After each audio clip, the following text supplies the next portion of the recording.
Well, how's it going, guys? And welcome to a review of Earthbound. And before I start, I have to say how excited and pleased I am to bring you this review. I had an amazing time with this game. It was my first playthrough of this hidden gem, this sleeper hit. I remember reading about it in Nintendo Power years ago and never getting to experience it. It was one of those games that I kind of brushed off and really didn't think too much about. But all the attention within recent years that the game has gotten, and you know, the demand for the game to be re-released and the high prices for the original cartridge, I mean, all this stuff all together, it piqued my interest. And of course, you know, playing as Ness in Super Smash Bros., I had to check this game out. I just had to see what all the rage was about. Everybody on YouTube and the internet and gaming talks about this game. So I was like, you know what? Let's see if this game is as good as everybody says it is. Or is it all hype? Well, I think you're going to be, if you're an Earthbound fan anyway, you're going to be pretty happy with what I've got to say in this review. And I'm here to recount my journey in the world of Earthbound. Hope you guys enjoy this review. Where have you been all my life, you big, beautiful RPG work of art? Released in 1995, and here I am playing this for the first time in 2018. Once a hidden gem, released at the end of the SNES's life cycle, Earthbound has now grown into a full-blown cult classic with a legion of fans who basically forced Nintendo to re-release this sleeper hit on the Wii U Virtual Console a few years back. And I am pleased to report for my first playthrough of this game that it wowed me. Unique, wacky, and well-designed, Earthbound was a pleasant surprise, and now I know what all the hubbub is about. And trust me, it is well warranted.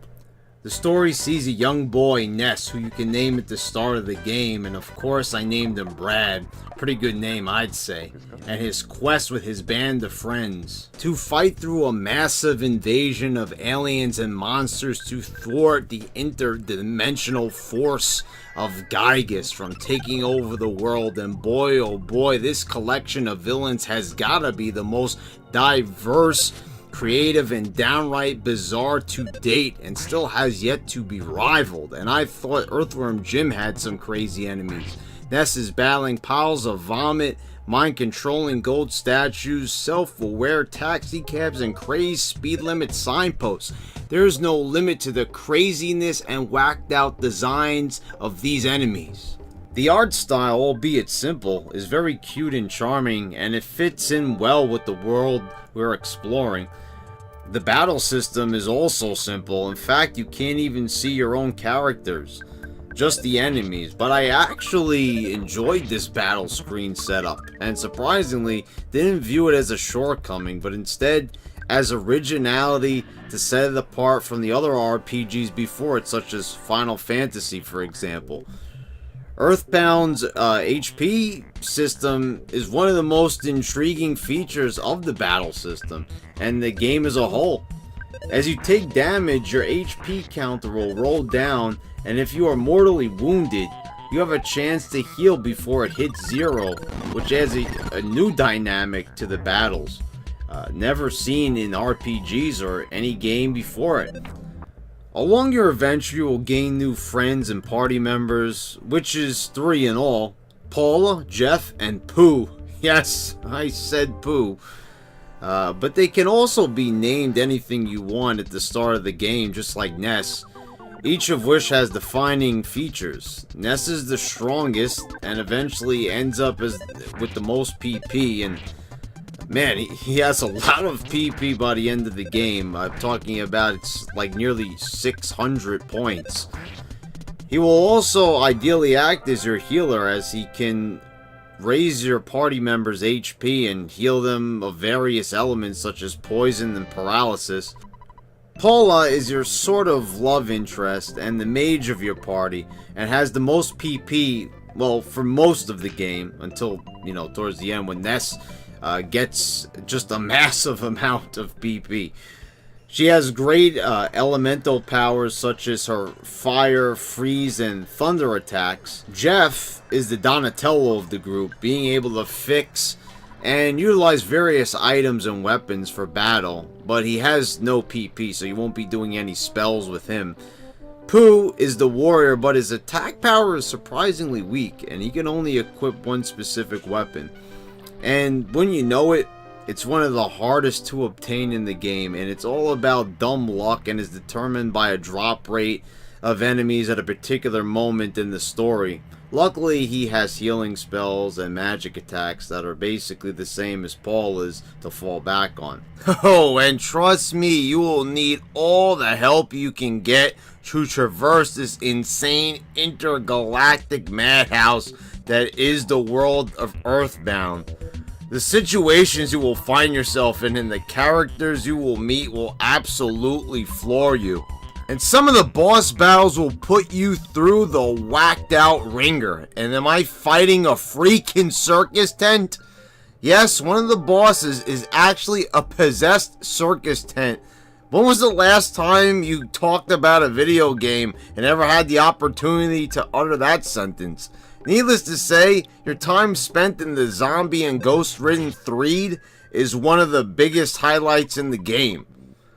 And how about actually going inside a character? Now, I know that sounds a bit weird and you're like, whoa, Brad, what are you talking about? Well, let me explain. Early on in this game, when you get a hold of Jeff for the first time, you're gonna meet Brick Road. Like, Brick Road? Oh, are you really surprised by so far what I've told you about this game? Well, this guy, Brick Road, he is a dungeon designer. And I'm talking about dungeons from, the game perspective. Caves with obstacles inside. And this guy likes designing dungeons. Well, later on in the game, he becomes a dungeon. He actually fuses himself with a dungeon. And this is one of the funnest levels, and the music is bizarre but catchy, and it's like nothing I've seen before. I mean, you're going inside this guy, you're exploring his insides, and he has no problem with letting you know that. And you're going to have to borrow a submarine, which is also located inside of him. I'm really not doing this justice. You gotta play Earthbound, and you gotta see what I'm talking about to really appreciate just how charmingly bizarre and off the wall this game truly is. Also, you're meeting with the happiest cultist of Happy Village, which has drawn comparisons across the internet to the KKK thanks to the hoods. And the Americans, when this game was developed over here, there actually had to be several changes to avoid those comparisons, thanks to the hoods that they wear. But it makes for a very noteworthy portion of the story, as you must rescue Paula from these weirdos who are obsessed with the color blue.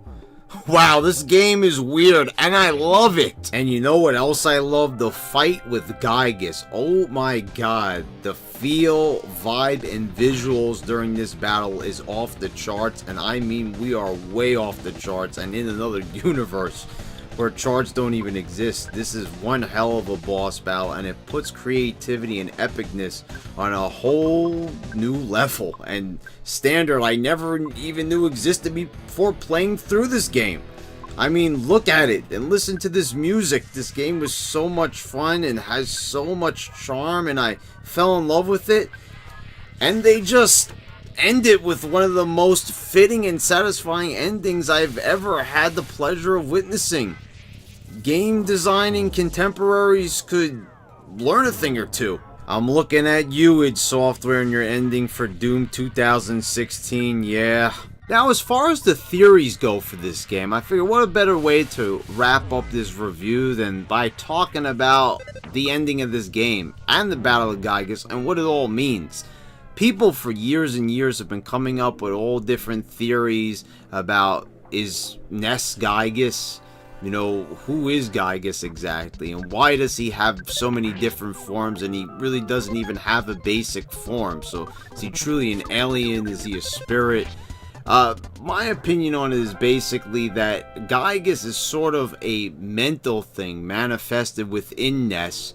And I mean, his friends are able to see it, but you kind of could tell there's one part in the game when you meet up with the gold statue and you fight against yourself and you learn that you have a dark side. So it's almost like, you know, Dark Link. Everybody has a dark half. There's a yin and a yang. So I believe that Gygas is basically evil or dark side Ness. And you're basically fighting against your worst half, your evil half, your dark self. So that's my opinion on it. I think that's basically who Gygas is. I don't think he really is an individual, which is why you're going to see in the boss battle, you basically have to pray him away. And he's not like any typical enemy you've ever fought before. And that's why this boss battle is so revolutionary. I'm going on and on about it because it really took me to another place, to a different mindset. I've never really experienced anything like this in digital form before it. So it's really interesting. I love games like that where you got these different theories and different rumors going on for years and years. Those are the best kind of games. You know, you can't make a better game than that gets people talking and talking for years, and you know that makes the game forever relevant and a true classic. And I would definitely be at fault if I didn't mention the soundtrack. This became one of my favorite soundtracks with just one playthrough. There's so many songs here to talk about. First of all, the house theme. I love that reggae theme. I believe it's called Friendly Neighbors. You've also got the hotel theme, the hospital theme, the battle against sanctuary bosses. That's such a chill, relaxing little beat that they put in there. So many different types of music. There's reggae. There's rock. There's all sorts of different styles mixed into the music, and I really appreciate it. And there's also some sampling going on that's kind of hard to ignore, and there's a certain Beatles sample in there, you know, that's pretty well known as well. When you go inside Brick Road for the dungeon, you know, that it's Sgt. Pepper's Lonely Hearts Band. It's the drum beat. That's pretty awesome, I gotta say.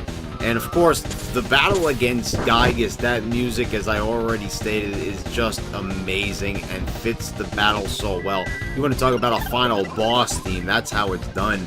And while playing this game, I actually went out of my way to talk to all the NPCs in the game, because their dialogue is so bizarre, wacky, and charming. Some of it hilarious. It just shows that this game has so much to offer. Whether it was a shop owner or a pedestrian on the street, I went over to them and saw what they had to say. And that just proves that this game has so much to offer, so much personality, so much charm. This was a game that was made with a lot of care. They knew that down the line we were going to remember this one for years to come, such as in this review. I'm talking about a game from 1995, and people for generations and generations would be experiencing it. It's too bad that, you know, it took so long for a re-release of the game, but, you know, it just proves the game has withstood the test of time, and people are going to be talking about it for generations to come. It has a Dragon Ball level of charm and tremendous gameplay that isn't worried about fitting in, but just being a great game and being an unforgettable experience. And I will never be forgetting this one, no sir.